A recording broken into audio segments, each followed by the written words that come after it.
আল্লাহ সম্পর্কে কিছু মন গড়া ব্যাখ্যাও আছে, কিছু সহি ব্যাখ্যাও আছে। যারা মন গড়া ব্যাখ্যা মতো আল্লাহ মানব, মুসলমান হওয়া সত্ত্বেও জাহান্নামে যাইব। যারা মন গড়া ব্যাখ্যা মতো নবী মানব, মুসলমান হওয়া সত্ত্বেও জাহান্নামে যাইব। তাহলে মন গড়া ব্যাখ্যাগুলি থেকে আমাদের সতর্ক থাকা দরকার কিনা, পাশাপাশি সহি ব্যাখ্যাগুলি জানা দরকার কিনা। এই জন্য আল্লাহ সম্পর্কে কিছু সহি ব্যাখ্যাও আপনাদেরকে আমি শোনাবো ইনশাল্লাহ, কিছু মন গড়া ব্যাখ্যাও শোনাবো। নবী রসুল সম্পর্কে কিছু মন গড়া ব্যাখ্যাও শোনাবো, যেন আপনারা সতর্ক হতে পারেন। কিছু সহি ব্যাখ্যাও আপনাদের শোনাবো, যেন এই ব্যাখ্যাগুলি গ্রহণ করে আপনারা জান্নাতি মুসলমানের অন্তর্ভুক্ত হইতে পারেন।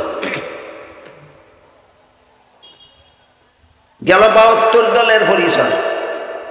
এরা ৬ কথা বিশ্বাস করার কারণে মুসলমান, আর মন গড়া ব্যাখ্যার কারণে জাহান্নামী। জীবনে কোনোদিন ভুলে যাবেন না, রাসূল যে ৭২ দল মুসলমানকে জাহান্নামী বলেছেন, এরা মুসলমান হইছে ৬ কথা বিশ্বাস করিয়া, আর জাহান্নামী হইব মন গড়া ব্যাখ্যার কারণে। এরপরে রাসূল বলেন একদল মুসলমান জান্নাতি। একদল মুসলমান যে জান্নাতি হইব, এরাও তো ৬ কথা বিশ্বাস করেই মুসলমান হইছে, না ৭ কথা না ৮ কথা, ৬ কথা বিশ্বাস করেই মুসলমান। কিন্তু এরা জান্নাতি হবে কোন গুণের কারণে? এরা জান্নাতি হবে ৬ কথার কোনো কথাই এরা মন গড়া ব্যাখ্যা মতো বিশ্বাস করবে না। ৬ কথার সবগুলি কথা সহি ব্যাখ্যা মতো বিশ্বাস করার কারণে রাসূল বলেছেন এরা জান্নাতি। ৭২ দল মুসলমান জাহান্নামী হবে ৬ কথার মন গড়া ব্যাখ্যার কারণে। একদল মুসলমান জান্নাতি হবে ৬ কথার কোন ব্যাখ্যা? আপনারা কই? সহি ব্যাখ্যা। এখন প্রশ্ন জাগেনি ৬ কথার সহি ব্যাখ্যা পাওয়া যায় কোথায়? প্রশ্ন জাগেনি ৬ কথার সহি ব্যাখ্যা পাওয়া যায় কোথায়? সাহাবায়ে কেরাম জিজ্ঞাসা করছেন, নবী জবাব দিচ্ছেন ৬ কথার সহি ব্যাখ্যা পাওয়া যায় ২ ঠিকানায়। এক ঠিকানার নাম হইল নবীর সুন্নত, আর এক ঠিকানার নাম হইল সাহাবায়ে কেরামের জমাত। যারা মানে তাদের নাম আহলে সুন্নত ওয়াল জমাত। কেমনে কেমনে আহলে সুন্নত ওয়াল জমাত হয়েছে? সাফার জুড়ে, গায়ের জুড়ে, প্রচারের জুড়ে, চিৎকারের জুড়ে না, ২টা আদর্শ মানার কারণে। ইমানের ৬ কথার ব্যাখ্যা আমি মন গড়া মতে করব না, নবীর সুন্নতের দ্বারা যে ব্যাখ্যা প্রমাণিত সেই ব্যাখ্যা মতো আমি ৬ কথা মানব। সাহাবায়ে কেরামের জমাতের দ্বারা যে ব্যাখ্যা প্রমাণিত আমি সেই ব্যাখ্যা মতো ৬ কথা মানব। তাইলে আমি ইমানের ৬ কথা মানলাম সহি ব্যাখ্যা মতো, এই জন্য আমার নাম হবে আহলে সুন্নত ওয়াল জমাত। বুঝা থাকলে এবার বলেন, আহলে সুন্নাত ওয়াল জামাত হয় ৬ কথার কোনো কথার মন গড়া ব্যাখ্যা মানলে না সহি ব্যাখ্যা মানলে? আপনারাই বলুন, সহি ব্যাখ্যা পাওয়া যায় কত ঠিকানায়? ২ ঠিকানায়। এক ঠিকানার নাম নবীর সুন্নত, আর এক ঠিকানার নাম সাহাবায়ে কেরামের জমাত। এখানে আরেকটা সন্দেহ দূর করে দিই, অনেকের মনে সন্দেহ জাগতে পারে, নবীর সুন্নত থেকে আমি ৬ কথার সহি ব্যাখ্যা নেব, সাহাবায়ে কেরামের জমাত থেকে আমি ৬ কথার সহি ব্যাখ্যা নেব, কোরআন হাদিস থেকে কি নিব? এটা প্রশ্ন অনেকের মনে জাগে। এখানে এসে কোরআন হাদিস থেকে কি নিব?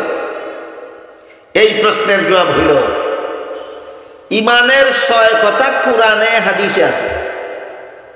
ইমানের যে ৬ কথা, এই ৬ কথা কোরআনেও আছে, হাদিসও আছে।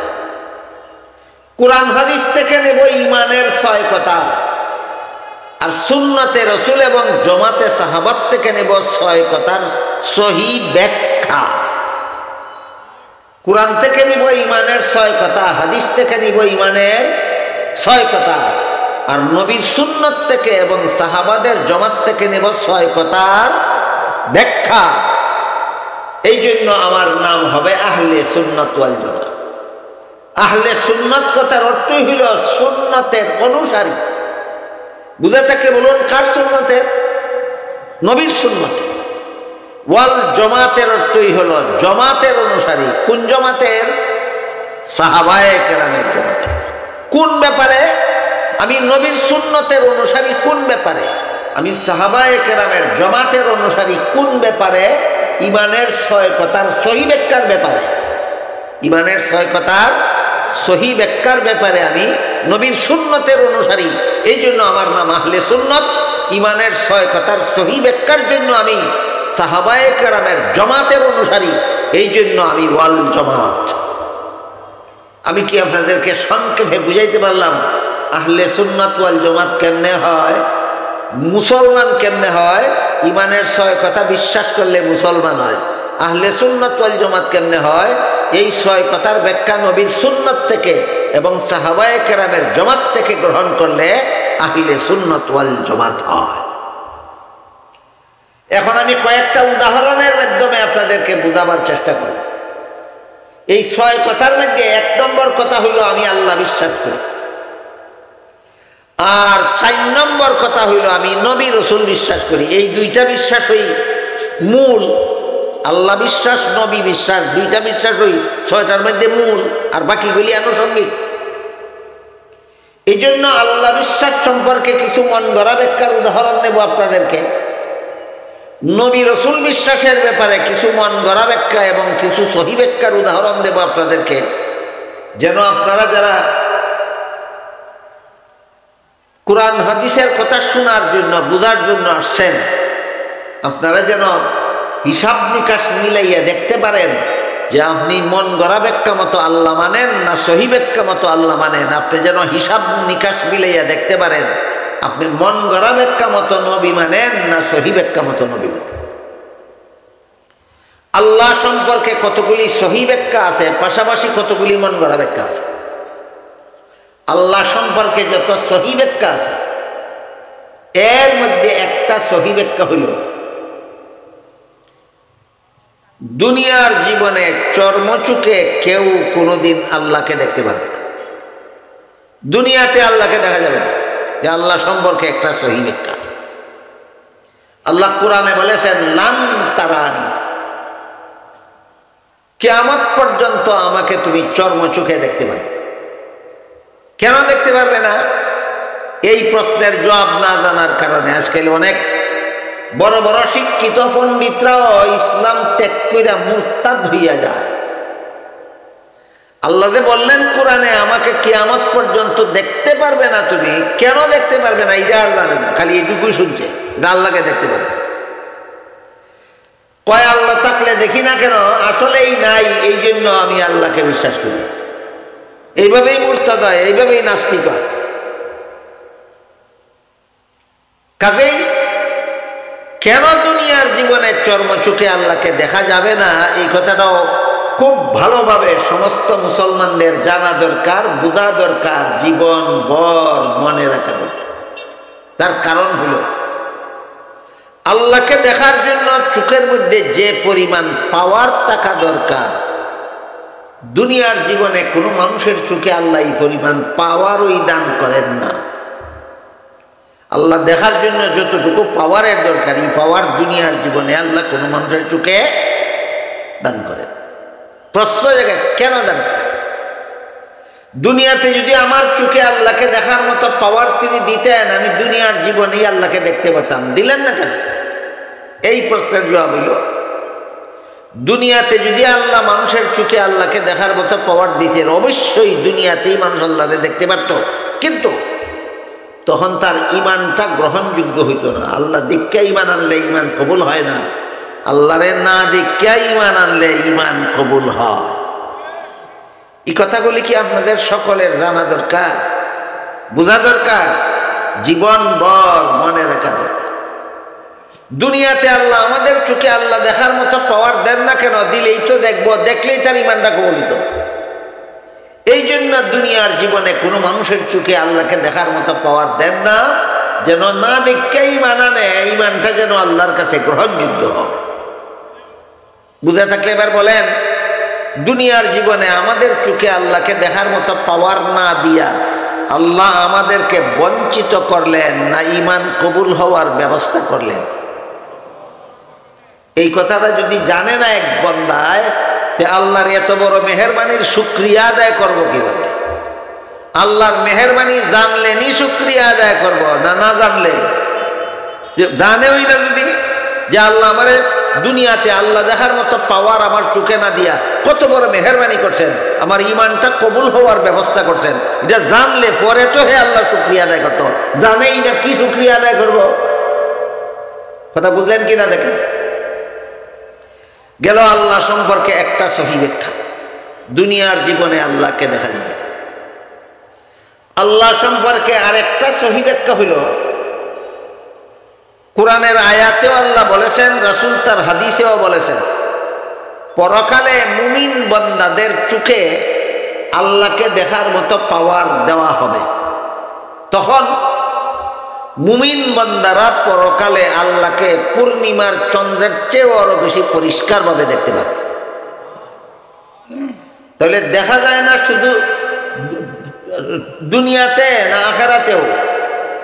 হ্যাঁ, দেখা যায় না শুধু দুনিয়াতে, আখেরাতে আল্লাহর রসুল বলেছেন পূর্ণিমার চন্দ্রকে যে যত পরিষ্কারভাবে তোমরা দেখতে পারো, আখেরাতে মুমিন বান্দারা আল্লাহকে এর চেয়ে আরো বেশি পরিষ্কারভাবে তোমরা দেখতে পারো।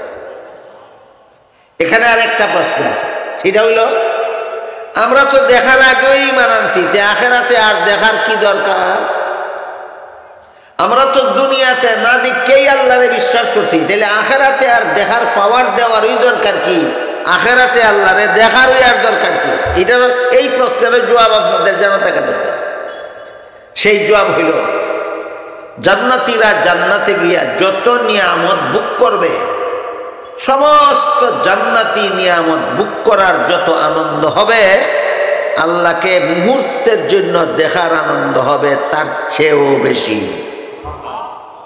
বুঝে থাকলে বলেন, জান্নাতের নিয়ামত ভোগ করার আনন্দ বেশি না আল্লাহকে দেখার আনন্দ বেশি? এই আনন্দ থেকে যেন পরকালে কোনো মুমিন বান্দা বঞ্চিত না হয়, এই জন্য সমস্ত মুমিন বান্দার চোখে আল্লাহ পরকালে আল্লাহকে দেখার মতো পাওয়ার দিবেন। তাই মুমিন বান্দারা পরকালে আল্লাহকে পরিষ্কারভাবে দেখতে পাবে।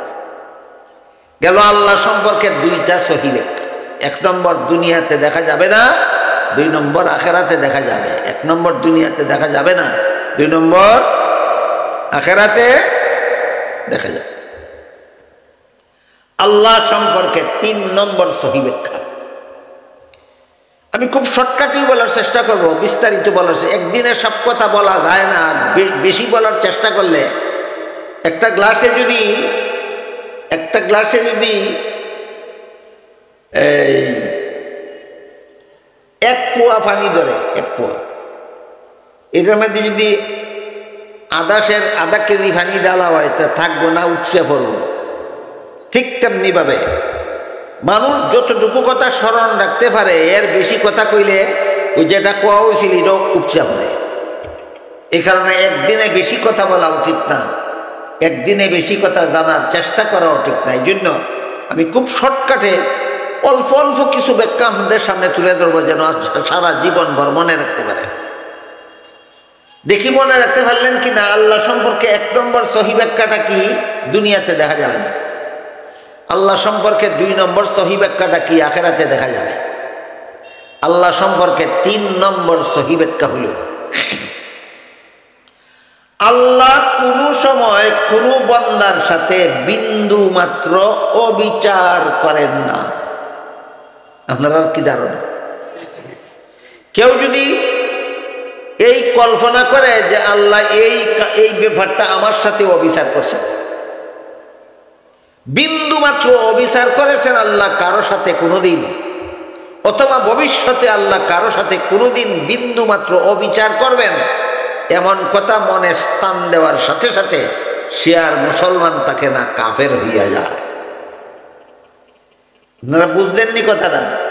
বুঝা থাকলে বলেন, অতীতে, বর্তমানে, ভবিষ্যতে আল্লাহ কোনোদিন কারো সাথে বিন্দু মাত্র অবিচার করেন না করবেন? করেনও না, করবেন। এক কথা। 2 নম্বর কথা হলো, হাসরের বিচারে আল্লাহ যদি কারো সাথে, কিয়ামতের দিন আল্লাহ যদি কারো সাথে অবিচার তো করেনই না, যদি কিয়ামতের দিন আল্লাহ কারো সাথে সুবিচার করেন, তাইলে তার জাহান্নামে যাওয়া ছাড়া রক্ষা না। জানতে হবে, মানতে হবে, তা না হইলে তালে তালে আর ফালে ফালে সুন্নি হওয়া যাবে না। কিয়ামতের দিন যদি আল্লাহ কারো সাথে সুবিচার, অবিচার তো করেনই না। আল্লাহ তো কোনো মুমিন মুসলমানের সাথেও কোনোদিন অবিচার করেন না, কোনো বেদিন কাফিরের সাথেও আল্লাহ কোনোদিন কোনো অবিচার করেন না। কিয়ামতের দিন যদি আল্লাহ কোনো ব্যক্তির সাথে সুবিচার করেন তাইলে তার জাহান্নামে যাওয়া ছাড়া রক্ষা নাই। তাইলে জাহান্নাম থেকে বাঁচার উপায় 3 নম্বর কথা, জাহান্নাম থেকে বাঁচার একমাত্র উপায় হলো আল্লাহর দয়া। এই 3 কথা বুঝলে আল্লাহ সম্পর্কে 3 নম্বর সহি ব্যাখ্যাটা পরিষ্কারভাবে বুঝতে পারবে। 3 কথার প্রথম কথা হলো আল্লাহ কোনো সময় কারো সাথে বিন্দু মাত্র অবিচার করেন। 2 নম্বর কথা হলো কিয়ামতের দিন আল্লাহ যদি কারো সাথে সুবিচার করেন তাইলে তার জাহান্নামে যাওয়া ছাড়া রক্ষা নাই। 3 নম্বর কথা হলো জাহান্নাম থেকে বাঁচতে হবে, জান্নাতে যেতে হবে একমাত্র আল্লাহর দয়ায়। দয়ায় দয়ায় জানতে হবে, মানতে হবে, তা না হইলে আহলে সুন্নাত ওয়াল জামাতের অন্তর্ভুক্ত হওয়া যাবে না।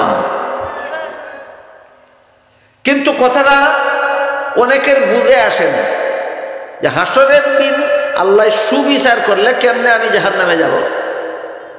একটা মানুষ যদি সারা জীবন কোনো গুনাহ না করে থাকে, শুধু নেক আমলই করে থাকে, আল্লাহ যদি তার সাথে, আল্লাহ তো তার সাথে সুবিচার আর অবিচারের কোনো দয়া করার কোনো প্রশ্নই আসে না। সে তো তার ঈমান আমলের দ্বারাই ব্যস্ত যাওয়ার যোগ্য। আমাদের সাধারণ বিবেকে এটা কয়। জীবনে কোনোদিন কোনো গুনাহ করছে না, যা করছে নেক আমলই করছে, এই অবস্থায় দুনিয়ার থেকে বিদায় হয়ে গেছে। যদি গুনাহও করতো সওয়াবও করতো, তে গুনার কারণে সুবিচার করে কিছুদিনের জন্য জাহান্নামে দিতেন, সওয়াবের কারণে নাজাত দিয়া ব্যস্ত দিতেন। এর তো গুনাহ একটাও নাই, যা আছে সওয়াব হইয়াছে। সে আল্লাহর সুবিচারে জান্নাতে যাবে না কেন? তার সাথে আল্লাহ, সে জান্নাতে যাওয়ার জন্য আল্লাহর দয়ার দরকার হবে কেন? এটা অত্যন্ত কঠিন একটা বিষয়। সাধারণ মুসলমানে নিজে নিজে বুঝবে দূরের কথা, সহজে বুঝবে দূরের কথা, অনেক আলেমদের ওই বুঝতে ফাটাফাটি লাগে। আলেমদের ওই বুঝতে ফাটাফাটি লাগে। কিয়ামতের দিন এবারে তো ন্যায় বিচার করলেই ব্যস্ত যাইতে পারে। যার কোনো গুনাহ নাই, যা আছে আমল নামাত শুধু সওয়াব হইয়াছে, তার সাথে ন্যায় বিচার করলেই তো জান্নাতে যেতে পারে। এখানে আবার আল্লাহর দয়ার কি ব্যাপার? বিষয়টা সহজ মনে করেন না, অনেক কঠিন, অনেক কঠিন। এই জন্য হাদিস শরীফে রাসূল করিম সাল্লাল্লাহু আলাইহি ওয়াসাল্লাম এই কঠিন বিষয়টা নবীর সমস্ত উম্মত, শিক্ষিত অশিক্ষিত নির্বিশেষে, সর্বযুগের সমস্ত উম্মত, নারী পুরুষ নির্বিশেষে সর্বযুগের সমস্ত উম্মতে এই কঠিন বিষয়টা সহজে বোঝার জন্য আল্লাহর রাসূল হাদিস শরীফে চমৎকার একটা ঘটনার উদাহরণ দিয়েছেন। রসুলের দেওয়া উদাহরণটা আমি আপনাদেরকে বুঝাই, বুঝলেই টের পাবেন হাসরের দিন আল্লাহ সুবিচার করলে সারা জিন্দেগির বন্দেগি লইয়াও তুমি জাহান্নাম থেকে বাঁচতে পারবে না। এটা কিভাবে বুঝেন? হাদিস শরীফে রাসূল করিম সাল্লাল্লাহু আলাইহি ওয়াসাল্লাম বলেন, বনি ইসরাইলের বংশে একটা লোক ছিল নেককার। কেমন লোক? নেককার। 500 বৎসর পর্যন্ত আল্লাহর ইবাদত বন্দেগী করছে। কতদিন? 500 বছর। কিভাবে 500 বছর ইবাদত করছে? রাসূল বলেন, মানুষের সমাজ থেকে অনেক সময় ইবাদত করতেও ব্যাঘাত হয়, ইবাদত করতেও ব্যাঘাত হয়। এই কথা যদি আপনাদের বুঝে না আসে, আমি অনুরোধ করে বলবো 5 বেলার নামাজ মসজিদে গিয়ে জমাতে শরীক হইয়া দেব। ইমাম সাহেব 1 রাকাত করলে কি 2 রাকাত করলে কি 3 রাকাত করলে, ইমাম সাহেবের সাথে মুসল্লি রুকুত গেলে কি সেজদাত গেলে, আশেপাশে কয়েকজন মুসল্লির পকেটের মধ্যে মোবাইলে রিং আসে আর বাজনা বাজতে থাকে। ইমাম সাহেব মুসল্লিরা লইয়া গেলনি রুকুত, গেলনি সেজদাত, 4টা-5টা পকেট থেকে বাজনার আওয়াজ শুরু হইল। খুব মনোযোগেই তসবিহ পড়তে পারবে না, মনোযোগিতায় ব্যাঘাত হবে, মনোযোগিতায় ব্যাঘাত। এইভাবে যে কোনো নেক আমল, যে কোনো ইবাদত, যে কোনো বন্দেগী লুকালয়ে থেকে করা বড় কঠিন। কোনো না কোনো রকমের ব্যাঘাত আসেই। এইরকম মোবাইল নিয়ে পকেটে নিয়ে মসজিদে যাওয়ার ব্যাপার সেফার, এটা আলাদা আলোচনা, আমার আলোচনার সাথে সম্পর্ক না। আমি শুধু একটা উদাহরণ দিয়ে বুঝাইলাম যে আজকাল মসজিদ ও জমাতে নামাজ পড়তে গেলেও এই বাজনার আওয়াজের যন্ত্রণায় শান্তি মতো আল্লাহর তসবিহটাও ভরা যায় না। এগুলি হারাম নয়, ডাবল হারাম, ডাবল হারাম। বাজনার আওয়াজ শোনা এমনি হারাম, মসজিদের ভিতরে বাজনার আওয়াজ হইতে দেওয়া ডাবল হারাম। বাজনার আওয়াজের দ্বারা নমাজে ব্যাঘাত সৃষ্টি করা ডাবল হারাম। এখানে কয়টা হারাম আছে? তিনটে হারাম। একটা হলো বাজনার হারাম, একটা হলো মসজিদের ভিতরে বাজনা বাজার সুযোগ দেওয়া ডাবল হারাম, আর একটা হলো বাজনার দ্বারা মুসল্লির নমাজে ব্যাঘাত করা ডাবল হারাম। এই সমস্ত হারামের ব্যাপারে আপনারা স্থানীয় মুফতি সাহেবের সাথে বালা করে আলাপ আলোচনা করে বুঝে নিবেন এবং জাহান্নাম থেকে বাঁচার পথ যার যার পথ যার যার চিন্তা নিবেন। এই যে আজকে আমার আলোচ্য বিষয়, আমি রসুলের ওই হাদিসটা বলতেছি যে হাদিসে রসুল বলছেন ওই যে একটা লোক 500 বছর পর্যন্ত আল্লাহর ইবাদত করছিল, হে দেখে মানুষের সমাজের মধ্যে থেকে ইবাদত করতে গেলেও বিভিন্ন সময় ব্যাঘাত হয়।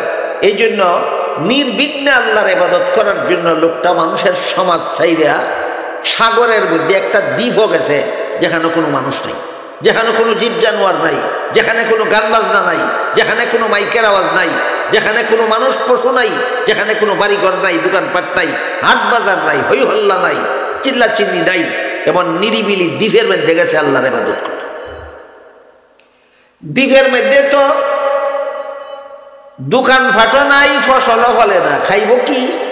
আল্লাহ রসুল বলেন তার যখন পেটে খিদা লাগলো তখন দ্বীপের মধ্যে খাওয়ান খাইব কই?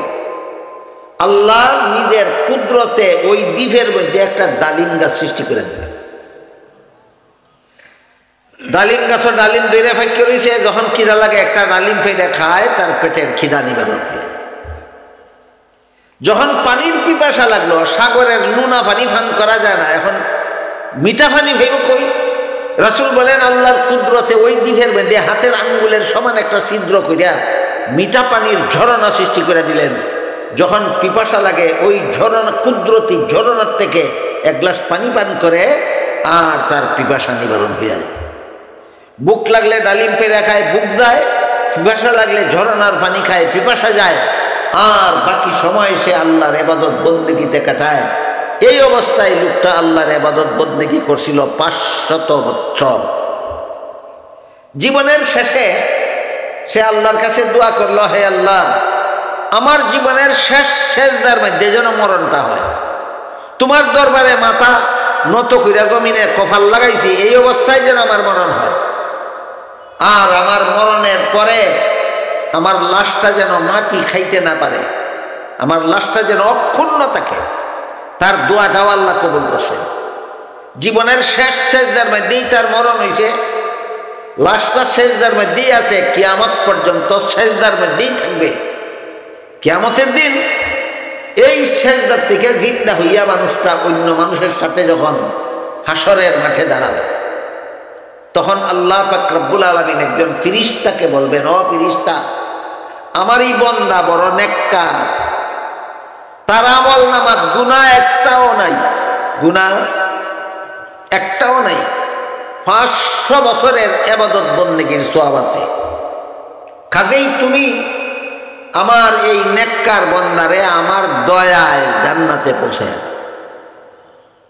আল্লাহর রসুল বলেন, যখন বলবেন রসুল, যখন আল্লাহ বলবেন ফিরিস্তারে যে আমার দয়ায় আমার বন্দারে জান্নাতে পৌঁছায় দেব, তখনই সেই বন্দা আল্লাহরে জিজ্ঞাসা করে, আল্লাহ, আমার কোনো গুনাহ নাই, আমার আমল নামায় 500 বছরের ইবাদতের সওয়াব আছে, এখানে তোমার দয়ার কি আছে? উচিত বিচারে তো আমি জান্নাতে যেতে পারি।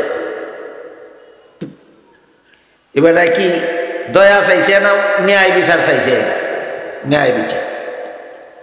আল্লাহ তার কথার জবাব না দিয়া ফিরিস্তারে আবার বলবেন, ও ফিরিস্তা, আমার নেককার বন্দাটারে আমার দয়ায় তুমি জান্নাতে পৌঁছাও।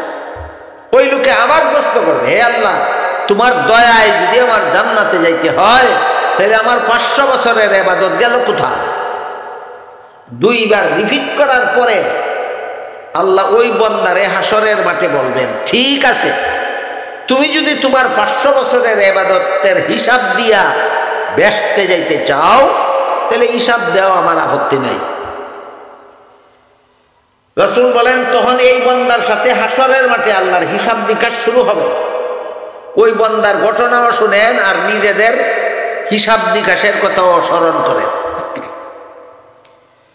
রাসূল বলেন, আল্লাহ তখন বলবেন, ঠিক আছে, সর্বপ্রথম তোমার সাথে আমার 2টা চৌকের হিসাব হোক। তুমি বলো, আমি তোমাকে যখন তোমার মায়ের গর্ভে জন্ম দিয়ে পাঠাইছিলাম, তখন যদি আমি আল্লাহ দয়া কইরা তোমারে 2টা চক্ষু না দিয়া তোমারে যদি জন্ম অন্ধ বানাইয়া দুনিয়াতে পাঠাইতাম, ওইনি রকম মানুষ জন্ম অন্ধ, তাইলে তোমার 500 বছরের ইবাদত বিক্রি করিয়া দুনিয়ার কোনো বাজারে দুনিয়াটা দেখার মতো 2টা চক্ষু কিনতে পাইতা তুমি? আমরা কি করি? বন্যা কি বন্যা এইরকম 2টা চক্ষু 500 বছরের ইবাদতের বিনিময়ে পাওয়া যায় না। তখন আল্লাহ জিজ্ঞাসা করবেন, তাইলে তুই ক, তোর 500 বছরের ইবাদতের দাম বেশি না আমার দেওয়া 2টা চোখের দাম বেশি? তখন বন্যা কি, আল্লাহ ন্যায় বিচার মতো আমার 500 বছরের ইবাদত থেকে তোমার দেওয়া 2টা চোখের দাম বেশি।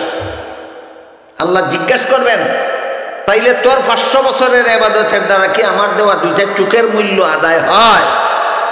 বান্দা কইবেন, ন্যায় বিচার করলে হয় না। আল্লাহ কইবেন, ঠিক আছে, তোর বিচার মতো হয় না, আমি মেনে নিলাম, আমি তোর 500 বছরের ইবাদত গ্রহণ করলাম আমার দেওয়া 2টা চোখের মূল্য হিসাবে। এখন ক, আমার দেওয়া 2টা কানের মূল্য কে দিবে? এবার বল, আমার দেওয়া 2টা হাতের মূল্য কে দিবে? এবার বল, আমার দেওয়া 2টা পায়ের মূল্য কি দিবে? এবার বল, 500 বছরের ইবাদত করতে গিয়া কত লক্ষ ডালিম খাইছিলে, এইগুলির মূল্য কে দিবে? কত লক্ষ গেলাস ঝরনার পানি পান করছিলে, সেইগুলির মূল্য কে দিবে? রাসূল বলেন, এই প্রশ্নগুলি করার পরে বান্দা আল্লাহর কাছে লাজবাব হয়ে যাবে, নিরুত্তর, কোনো জবাব দিতে পারবে না। তখন আল্লাহ আগের ফেরেশতারই কইবে, এই ফেরেশতা, হে আমার পাওনা আদায় করতে পারে না, এরা জাহান্নামে লইয়া যা। রাসূল বলেন, আল্লাহর হুকুম পাইয়া ওই আগের ফেরেশতা ওইটারে হেসরাইয়া জাহান্নামের দিকে নিয়ে রওনা হবে। তখন বান্দা চিৎকার দিয়া বলবে, আল্লাহ সুবিচারের দরকার নাই, দয়া করে এই বেহেশতে দিয়া দাও। এটা একটা কল্পকাহিনী না রাসূলের বর্ণিত হাদিসের ঘটনা? হাদিস শরীফে আল্লাহ রাসূল এই ঘটনা দিয়ে বুঝাইছেন, তুমি যতই ইবাদত বন্দেগী দুনিয়ার জীবনে করো না কেন, যতই তুমি বেগুনাহ অবস্থায় দুনিয়ার থেকে বিদায় হও না কেন, আল্লাহ সুবিচার করলে ওই লোকটার মতো তোমার জাহান্নামে যেতেই হবে। জাহান্নাম থেকে বাঁচতে হইলে, জান্নাত পাইতে হইলে একমাত্র আল্লাহর দয়া ছাড়া কোনো বান্দার জাহান্নাম থেকে বাঁচার উপায় নাই, কোনো বান্দার জান্নাত লাভ করার উপায় নাই। কথাটা জানতে হবে, মানতে হবে, তা না হইলে আহলে সুন্নাত ওয়াল জামাত হওয়া যাবে না। এখানে আর একটা প্রশ্ন আছে আনুষঙ্গিক, সেটা হলো, আমরা সমাজের মধ্যে কিছু বন্ড পীর আছে, বন্ড পীর। এই সমস্ত বন্ড পীরেরা কয়, এই কারণেই আমরা নামাজ রোজা করি না, নামাজ রোজা করিয়া ব্যস্ত যাও, ব্যস্ত যাওয়ান লাগবো আল্লাহর দয়ায়। যে সমস্ত মৌলবী কয় নামাজ রোজা করান নাইলে বেহেশতে যাওয়া যেত না, এই সমস্ত মৌলবীদেরকে জিজ্ঞেস করো, নামাজ রোজার দ্বারা ব্যস্ত যাওয়া যায়। রাসূলের যে হাদিসের ঘটনা শুনলেন, আপনারা কি বুঝলেন? নামাজ রোজার দ্বারা বেহেশতে যাওয়া যাবে না বেহেশতে যেতে হবে আল্লাহর দয়া? আল্লাহর দয়ায় আমরা আল্লাহর দয়ার আশায় আছি, ওইটার দ্বারা ব্যস্ত যাওয়া যাব, নামাজ রোজার দ্বারা ব্যস্ত যাওয়া যাইতো না, এই কারণে আমরা নামাজ রোজা করি না। মৌলবীরে গিয়ে কম, এই বন্ড ফিরের বন্ড মুরিদানে আপনারা এই কথাটাই কয়। আমরা হিসাবে কইছে যে নামাজ রোজার দ্বারা বেহেশতে যাওয়া যাবে না, এই নামাজ রোজা আমরা হিসাবে করেও না, আমরা করতে কয়ও না। আল্লাহর দয়ায় বেহেশতে যেতে হবে এটা হিসাবে কয়, আমরা করতে কয়। আল্লাহর রাসূল দুনিয়া থেকে বিদায় হওয়ার ১৫০০ বছর পরে দুনিয়ার মানচিত্রে বাংলাদেশ নামে একটা নতুন দেশ স্বাধীন হবে, এটা কি আল্লাহর আগে জানা ছিল? এই বাংলাদেশের মধ্যে কতগুলি বন্ড পীরের জন্ম হবে, আল্লাহর জানা ছিল? এরা নামাজ রোজার বিরুদ্ধে এইভাবে কথা বলবে, আল্লাহর কি জানা ছিল? জান্না শুনাও আল্লাহ কোরআনে এর এই বন্ডদের কোনো জবাব দিছেন না। হ্যাঁ দিছেন, দেখেন আল্লাহ কি জবাব দিছেন। আল্লাহ কি জানতেন নবী দুনিয়ার থেকে বিদায় হওয়ার ১৫০০ বছর ধরে বাংলাদেশের বন্ড ফিরেরা এই প্রশ্নটা করবে যে নামাজ রোজার দ্বারা বেহেশতে যাওয়া যাবে না, এমন নামাজ রোজা আমরা করি না। এই প্রশ্নের জবাব দিয়ে আল্লাহ বলেন ওয়াবতাগু ইলাইহিল ওয়াসিলা, হে আমার বান্দারা জান্নাতে যেতে হবে আল্লাহর দয়ায়, আর আল্লাহর দয়া পাওয়ার জন্য তোমার নামাজ রোজা ইবাদত বন্দেগী হবে উসিলা। জান্নাত যেমন লাগবে দয়া, কিন্তু দয়াটা পাওয়ার জন্য তোমার ইবাদত হবে উসিলা। এটার উদাহরণ হইল এরকম, আপনারা বলেন তো মানুষকে সন্তান দান করার মালিক কে? আল্লাহ। আল্লাহ সন্তান দেওয়ার মালিক। আল্লাহ যারা সন্তান দেন সেই সন্তান পাবে, আল্লাহ যাকে সন্তান দেন না সে হাজার চেষ্টা করলে সন্তান পাবে না। এই কারণে যদি একবার কয় খামোখা করে বিয়া করতাম, সন্তান আল্লাহ না দিলে তো আমার বিয়া করিয়া কোনো লাভ নাই, এই কথা কইয়া কোনো বেড়ায় বিয়ার থেকে বিরত থাকেনি, তাই না? বিয়ার বেলায় দেখি বুঝো যে সন্তান দেওয়ার মালিক আল্লাহ হইল, বিয়া করার লাগবো উসিলা। ঠিক তেমনি ভাবে আল্লাহ বলেন আল্লাহর দয়ায় বেহেশতে যাওয়ার লাগবো, দয়া হওয়ার উসিলা তোমার নামাজ রোজা। ক্লিয়ার হয়েছে নি? পরিষ্কার? কাজেই আল্লাহ সম্পর্কে আজকে আপনারা 3টা সহি ব্যাখ্যা শুনাইলাম। 1 নম্বর সহি ব্যাখ্যা হইল দুনিয়াতে আল্লাহকে দেখা যাবে না। 2 নম্বর সহি ব্যাখ্যা হইল আখিরাতে আল্লাহকে দেখা যাবে। 3 নম্বর সহি ব্যাখ্যা হইল আল্লাহর দয়া ছাড়া জাহান্নাম থেকে বাঁচার উপায় নাই। আর আল্লাহর দয়া পাওয়ার উসিলা হবে ইবাদত বন্দেগী। আল্লাহর দয়া পাওয়ার উসিলা হবে ইবাদত বন্দেগী। এবার নবী রাসূল সম্পর্কে কিছু সহি ব্যাখ্যা আপনাদের শোনাই, পাশাপাশি মন গড়া ব্যাখ্যা। নবী রাসূল সম্পর্কে 1 নম্বর সহি ব্যাখ্যা হইল এই শুরুতে আপনারা রেখেছি, আল্লাহ কোরআনে বলছেন লা ইয়ানালু আহদিজ জালিমিন, গুনাহগারদেরকে আমি নবী বানাই না, আর যাদেরকে নবী বানাই তারা জীবনে কোনোদিন গুনাহ করে না।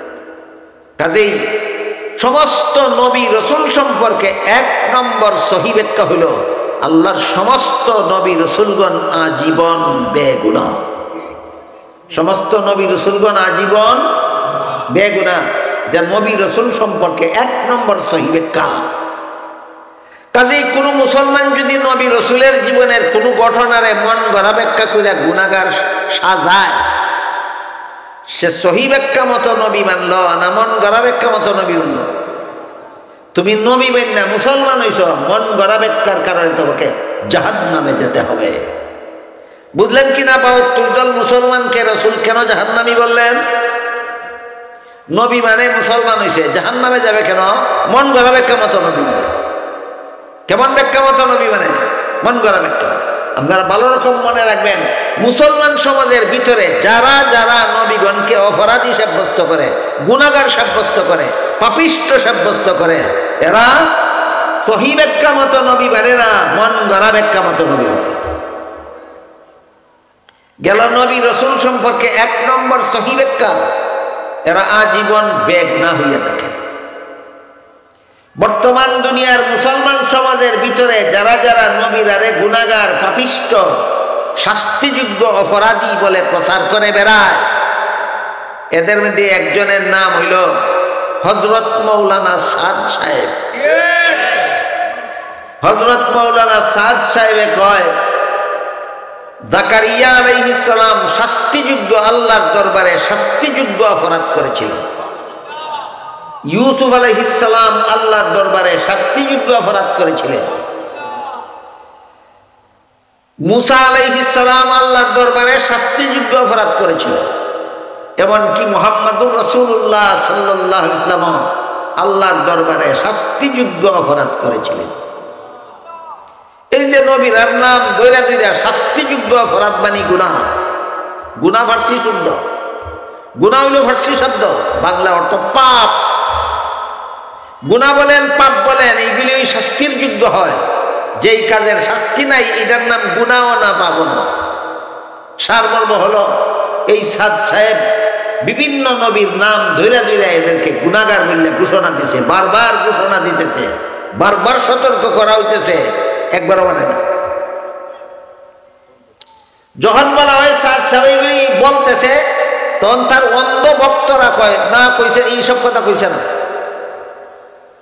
যখন বলা হয় সাদ সাহেব এই সমস্ত নবীরার বিরুদ্ধে এই সমস্ত বক্তৃতা দিতেছে, তার যারা অন্ধভক্ত এরা কয় সাতপন্থী। কি পন্থী? সাতপন্থীরা কয় না, আমরা সাদ সাহেব এই সমস্ত কথা কইছে। যখন রেকর্ড ধরে দেওয়া হয় এই যে তোর বাপে কইছে নি, তখন কয় কইছিল আগে, এখন রুজু করছে। রুজু করছে মানে এই কথার থেকে ফিরে আইছে। আচ্ছা, ফিরে আইছে কথাটা যদি সত্য হয় তো কইছে না কথাটা কি মিথ্যা না? আর কইছে না কথাটা যদি সত্য হয় তো ফিরে আইছে কথাটা কি মিথ্যা না? এই দুইটা মিথ্যার ফাউন্ডেশনের উপর এই সাতপন্থীরা দাঁড়াই আছে। যখন কয় ফিরে আইছে এরপরে আবার কয়, আবার যখন বলা হয় আবার কইছে, কয় আবার ফিরে আইছে, আবার যখন কয় আবার কইছে, কয় আবার ফিরে আইছে। যে কুত্তার লেজের মতো, কুত্তার লেজের মতো কিরকম একটা কিচ্ছা কই আপনারা বুঝবেন না। এক বেটার বাড়ির কামের ঝামেলা বেশি, গরিব মানুষ পয়সা দিয়া কামলাও আনতে পারে না, আর নিজে একলা কাম করে ফুরাইতেও পারে। মানুষের কাছে শুনছে জিনরে দিয়া কাজ করাইলে 24 ঘন্টার কাজ 1 ঘন্টায় করে নেয়। জিন ভাইব কই? মানুষে পরামর্শ দিছে অমুক হুজুরের কাছ থেকে গিয়ে ইসিম পড়া শিখ, জিনের ইসিম পড়লে জিন নিজে হয়ে আদিবাদী। উজুরের কাছে গেছে, উজুরে ইসিম শিখাইয়া দিছে, অমুক ইসিম জব্বে জিন আইয়া কইব কেড়ে ডাকছো, তখন কামের কথা কইব। ইয়াদ রাখিস, কাম দিয়া যদি রাখতে না পারছে তোরা মেরে লিব। ওই আরে কাম দিয়া রাখতে পারি, 14 দিনেও ফুরাইতো না আমার কাম করিয়া জিনে, আসো কাটলে পরে দেখা যায়। উজুরের দেওয়া ইসিম জপতে জপতে জপতে জপতে জিন একবার আইয়া খারুছে, এই মেয়ে আমার কিতাল লাগিয়ে রাখতো, কয় আমার বাড়ির এই সমস্ত কাজ করতেছে, 1 ঘন্টায় সব কাম শেষ। কয় এখন কয় আর কি কাম? কুঞ্জা খাজ্জার শিবা সাফাই বাইর করে আর কয়েকটা কাম দিছে, 1 মিনিটে করে লিছে। কয় এখন কি কাম? কয় এখন তো কোনো কাম নাই। বলে তিয়ারো এখনই তোরা বেরিয়ে নিতাম। কয় আমি গড় গিয়ে বোর কাছ থেকে বিদায় লইয়াই গেছে, গড় কান্দাছে, বউ দিকে কি হয়েছে? বলে ঘটনা এটা হয়েছে, অন্ত এরা কাম দিতারি না, মারে মারি লেব। বয় হইটার লেগে কান্দাছ, কান্দন লাগতো না। কুত্তাটা রাজনা দেও, লেজটা সিধা করে দিত। কুত্তাটা রাজনা দিছে জিনের কাছে, লেজ সিধা করে দিত। লেজ যেটা টান দিয়ে সিধা করে ছেড়ে দেয়, আবার যেই আবার টান মেরে সিধা করে ছেড়ে দেয়, আবার যেই আবার টান মেরে সিধা করে ছেড়ে দেয়, আবার যেই কয়টা নেউটারে 1 ফুয়াট ঘি লাগবে। বাজার থেকে আইনা দিছে 1 ফুয়াট ঘি, কুত্তার লেজের গুলির মধ্যে 1 ফুয়াট ঘি মালিশ করছে। আগে তো ছেড়ে দিলে বেহা হইতে একটু সময় লাগতো, এখন আপনি বেহা হয়ে যাবে। টান দিয়া সিধা করে 4.5 বের হয়ে যাবে, 4.5 বের হয়ে যাবে, 4.5 বের হয়ে যাবে। কুত্তার লেজ যেভাবে টান দিয়ে সিধা করে সিধা করতে দেরি হয়, সারলে বেহা হইতে দেরি হয় না। এই সাদেও রুজু করতে কইতে দেরি হয়, কিন্তু রুজু করতে দেরি হয়, কিন্তু কইতে দেরি হয় না। কুত্তার লেজের অবস্থা দোষে। হযরত জাকারিয়া আলাইহিস সালাম গুনাহগার, সাদের বক্তৃতা। হযরত ইউসুফ আলাইহিস সালাম গুনাহগার, হযরত মুসা আলাইহিস সালাম গুনাহগার, মুহাম্মদুর রাসূলুল্লাহ সাল্লাল্লাহু আলাইহি ওয়াসাল্লাম গুনাহগার। বলেন এই লোকটা ইচ্ছা ইয়া মতো সহিহ একটা মতো নবী মানে না মন গড়া একটা মতো নবী মানে? মন গড়া একটা মতো নবী মানে। আল্লাহ পাক রব্বুল আলামিন পবিত্র কোরআনের এক আয়াতে বলছেন, ইন্নাকা লা তাহদি মান আহবাবতা ওয়ালাকিন্নাল্লাহা ইয়াহদি মান ইয়াশা ওয়া হুয়া আ'লামু বিল মুহতাদিন। হে রাসূল করিম সাল্লাল্লাহু আলাইহি ওয়াসাল্লাম, আবু তালিব আপনার বড় মুহাব্বতের চাচা, তাই বলে আপনি তাকে হেদায়েত দান করবেন হতে পারে না। আপনি হেদায়েত দেওয়ার মালিক না, হেদায়েত বুঝাইয়া দেওয়ার দায়িত্বশীল। হেদায়েত দান করার মালিক একমাত্র আমি আল্লাহ। এই দুইটা কথা বুঝেন, পরের কথাগুলি বোঝার জন্য। রসুল হইলেন হেদায়েতের মাধ্যম, আল্লাহ হইলেন হেদায়েতের মালিক। এই কারণে কোরআনের যে আয়াতে আল্লাহকে নূর বলা হয়েছে, সেই আয়াতে নূর অর্থ হেদায়েতের মালিক, আর যে আয়াতে নবীকে নূর বলা হয়েছে, এখানে নূর অর্থ হেদায়েতের মাধ্যম। বুঝে থাকলে বলেন, নবী হেদায়েতের মালিক না মাধ্যম? আল্লাহ হেদায়েতের মাধ্যম না মালিক? এই দুই অর্থেই নূর শব্দ কোরআনে ব্যবহার হয়েছে।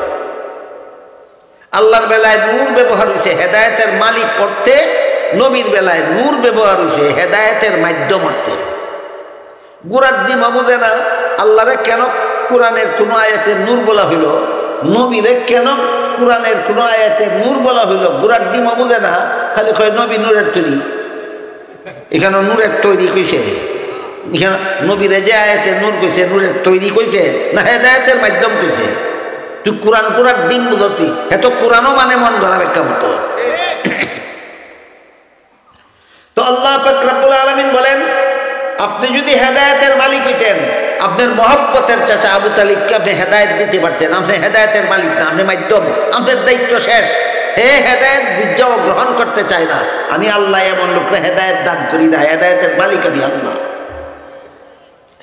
হযরত মাওলানা সাদ সাহেব বলে, আল্লাহ হেদায়েতের মালিক না। আল্লাহ বলেন হেদায়েতের মালিক আল্লাহ, বেটায় কয় আল্লাহ মালিক না। কোরআনের পক্ষে বক্তৃতা দিল না কোরআনের বিরুদ্ধে? কইলেই কয় কইছে না। আমরা যখন রেকর্ড ধরে দেই, দেখ কইছে নি, কয় রুজু করছে। বলে এই গতকাল রুজু করে দেখলে আজকে আবার কইল কেন? ওইল কুত্তার লেজের হাইচত। কালকে যদি রুজু করে দেখে আজকে আবার বলে কেন? আজকে যদি পরশু যদি রুজু করে দেখছিল কালকে আবার কইল কেন? এর আগের দিন যদি রুজু করে দেখছিল পরশু কইল কেন? এই খাদ্যতে হয় কুত্তার লেজের খাদ্যত। এই জন্য বলছিলাম, বর্তমান দুনিয়াতে যারা যারা নবীগণকে গুনাহগার সাব্যস্ত করে, আমার কথাগুলি বুঝে থাকলেন তারা বলেন, এরা কি সহি ব্যাখ্যা মতো নবী মানে না মন গড়া ব্যাখ্যা মতো নবী মানে? মন গড়া ব্যাখ্যা মতো নবী। গেল নবী রসুল সম্পর্কে 1 নম্বর সহি ব্যাখ্যা, সমস্ত নবী রসুলগণ আজীবন বেগুনাহ। নবী রসুল সম্পর্কে 2 নম্বর সহি ব্যাখ্যা, হাদিস শরীফে রাসূল করিম সাল্লাল্লাহু আলাইহি ওয়াসাল্লাম বলেন, আল আম্বিয়াউ আহইয়াউন ফি কুবুরিহিম। নবী রসুলগণকে দাফন করা মাত্রই আল্লাহ জীবিত করে দেন। দাফনের পরে কোনো নবী মুর্দা থাকেন না, দাফনের পরে কোনো নবী মুর্দা থাকেন না। এগুলি আপনাদের জানতে হবে, মানতে হবে। না জানলে, না মানলে জীবনে কোনোদিন আহলে সুন্নাত ওয়াল জামাত হতে পারবেন না।